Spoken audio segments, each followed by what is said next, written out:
How's everyone doing today? Shankar P right here. Today, we're going to talk about Bitcoin and the price action. And we had a little bit of a pump today, so let's review that. We're also going to look at the S&P 500 and see if the bottom's in for Bitcoin and what's going on over there with the S&P. Please remember, I'm not a financial advisor, and all this information is for entertainment purposes only. So without further ado, let's dive right into the charts. All right, guys. So here we're looking at the S&P 500, and this line I've drawn here is on the daily time frame. It is just showing we have a trend line here with some support, as well as we have this bullish divergence that I indicated yesterday. So we have this bullish divergence. We were up against some resistance in the trading day, and we spiked up and came back underneath it. But it's interesting, you guys can see that how price reacts to support zones. Now, I don't just use support zones on its own, we use divergences as well. So you can see we have this divergence and the support on the support. So we could maybe see a rally, I'm still in the camp that we are in a bear market at the moment, and though we may rally, we might roll over and head lower. Could happen. What I thought was very interesting actually was if we look on the weekly time frame,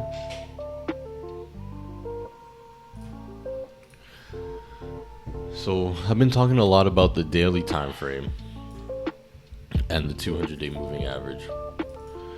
But if we look at the weekly time frame, we can see here that we do have some room to get to the 200 weekly moving average, which is about 3,500 around there.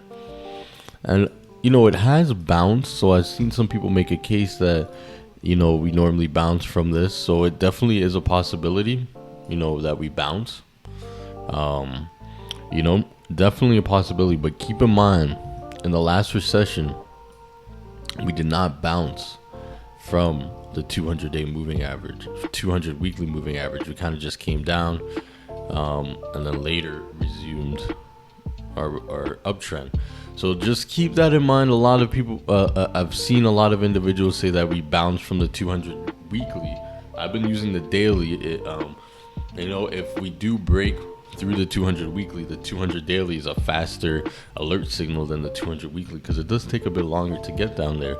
But keep in mind, every time we came back to the 200 weekly moving average, we were in a bull market, right? We were in a bull market making higher highs. So if we come down here, just be careful. We could break lower. So a lot of individuals may say, hey, I'm gonna load up here, may put a stop here, and if we break through, it could cause a cascading event. If I've just recently started seeing a lot of people show the 200 weekly moving average. But so look over here. In the bear market, we use it as resistance, so it gets rejected. We break through, get rejected, right? Just like the 200 daily moving average. In bull markets, so we have the bull market, touches, goes above, but it can go below. So it can go below, right? So for the most part, it does maintain above the 200 weekly moving, but you got to keep in mind, like, this was 2001 over here when we went underneath the 200 weekly moving average. This was a bear market. This was after the dot-com bubble, right? And you wouldn't want to, you purchase here and you're underwater for about 3 years, right? So just keep that in mind. And then we have over here 2008, dumped and went underwater again, under the 200 weekly moving average. So prices have inflated, the cost of borrowing is going up, as well as layoffs have been happening, especially a lot has been happening in the crypto space. I see a lot of layoffs happening except for Binance. I think they're hiring an extra 2,000 people. So that was definitely a smart move for them. Probably grow exponentially from that, because they're probably going to get all the talented brains that all these people are laying off, right? So what I like to look at too is the BLX, guys. So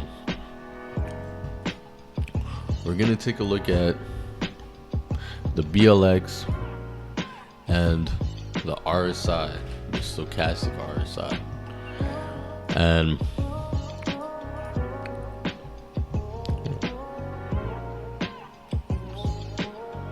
so we can see the RSI is down here at the moment. So normally when the RSI is down at these levels, it doesn't necessarily say we are going to be at we are at the bottom. It's just an indication we could be, close to one, or at the bottom, or near one, or maybe just past one, right? So you see the RSI down here, and then when you got above this, we rallied, right?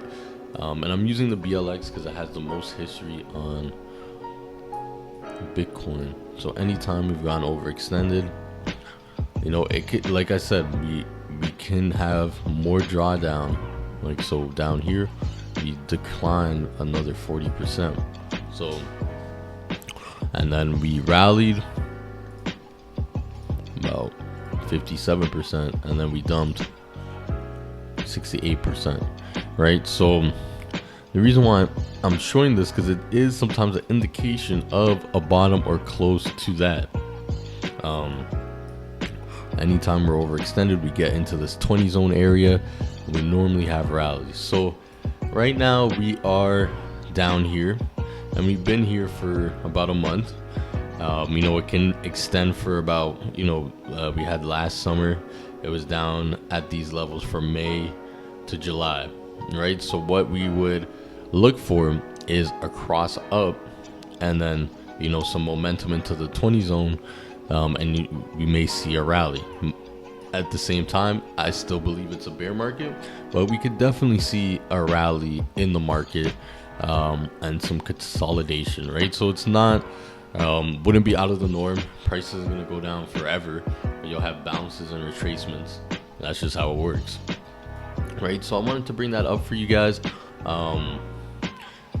I don't see any indication of us having a bounce, like a crazy upswing yet. There's nothing indicating to me that that's right now happening. If we look at the NVT, it's gray, so that's bearish. Anytime it's gray, especially in this run, anytime it's gray, it's bearish. Anytime we've turned red, it's been bullish. So what would be a good indication for me now, long term, is if we come above this line here, and when we come above it, we turn red, and then we could see a nicer probability of us having a pump. But there's nothing indicating at the moment that we're gonna have a crazy pump. We could definitely have, a pump, maybe a 5-10% pump. That may happen. I'm not saying it won't happen, but I believe, without these indicators coming to show us the way, it may retrace just as fast as we pump. The market, I think we have a little bit more sideways action, consolidation before an upswing. And even if we got that, we got to be cognizant of the fact this is the first time that Bitcoin is in a bear market. It was made in 2008 in the bull market, and this is the first time that this recession, that Bitcoin's being tested in the recession. So it'll be interesting to see how it reacts in this recession. So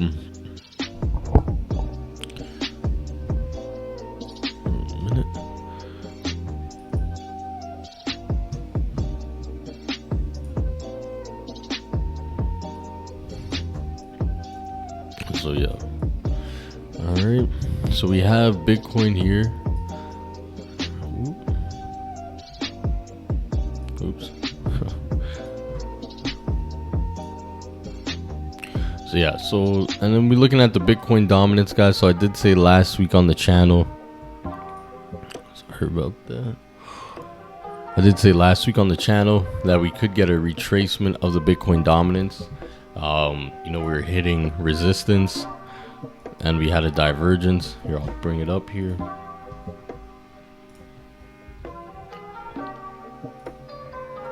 So we had a divergence.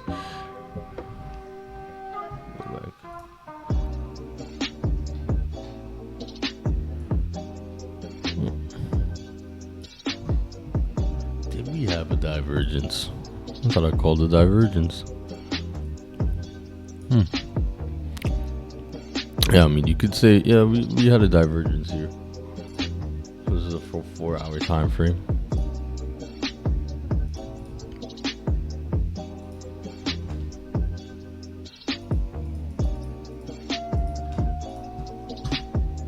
So we had this divergence on the 4-hour time frame, and it is playing out. So we're just at a support zone right now. Price is just at a support zone, you know, so you can draw the zone out like this if you like. You know, so we're inside that support zone right now.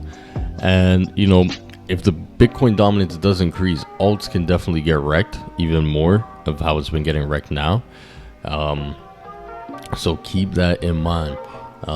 This, you know, some alts were moving during this moment, especially micro caps on Qcoin. So this was June 12th to about the 15th.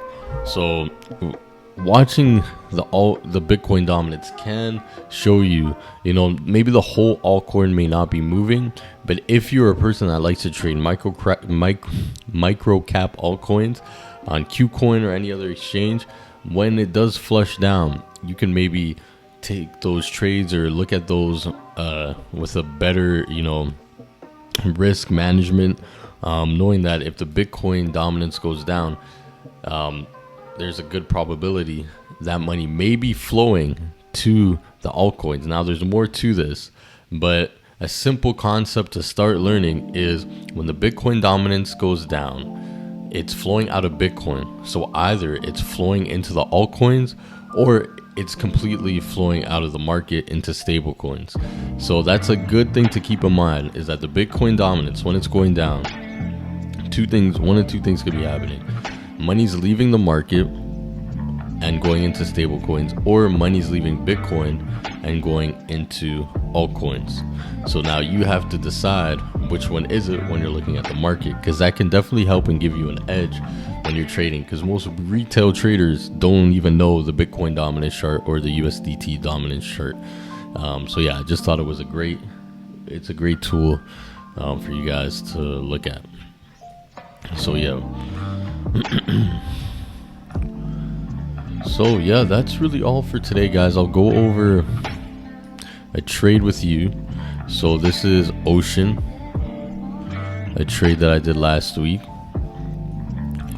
So we have here, so if we look, go on to the daily time frame. So on the daily time frame, we have a divergence, a bearish divergence. So we had a bearish divergence, and if we zoom into this candle, so I like to do some top-down analysis, especially across daily resistance or support. That really gives you a better probability, you know, a high quality of setup, because daily resistance zones and support zones are definitely very powerful, especially using it with divergence. So what you can see here is we had a trend line here and it broke. So I actually had some orders up here set, but once I saw this trend line break, I got a little, I guess you could say, impatient, and I got in. So we got in here and I set my stop loss above the daily resistance, because I said, you know, this trade, even though it broke the support, the safest entry would have been here.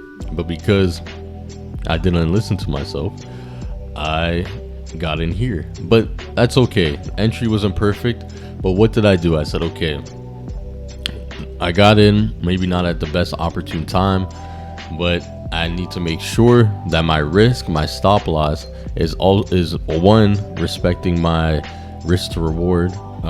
So only risking max 1% of my portfolio, and as well needs to be above the daily resistance, because in the case that the trade reverses against me, I may still be right even if it passes my entry point. I may be right all the way up to the point of the daily resistance zone. So set my stop loss all the way up here, and then it did go against me for a little bit, and it came back down, and we took some profit. So I took 50% off here, which this was a daily resistance zone, and took the other rest of it over here. So this is just a way that you can trade the market. Breakouts may not be working as much because we are in a bear market, but trading the range is definitely something you can definitely do. And I've been doing it at the moment, and we've been seeing a little bit of success. So I'm happy about that. So without further ado, guys, thank you so much. I do appreciate you guys watching. Please comment, subscribe, and share, and tune in next time for some more Bitcoin and altcoin news. Thank you.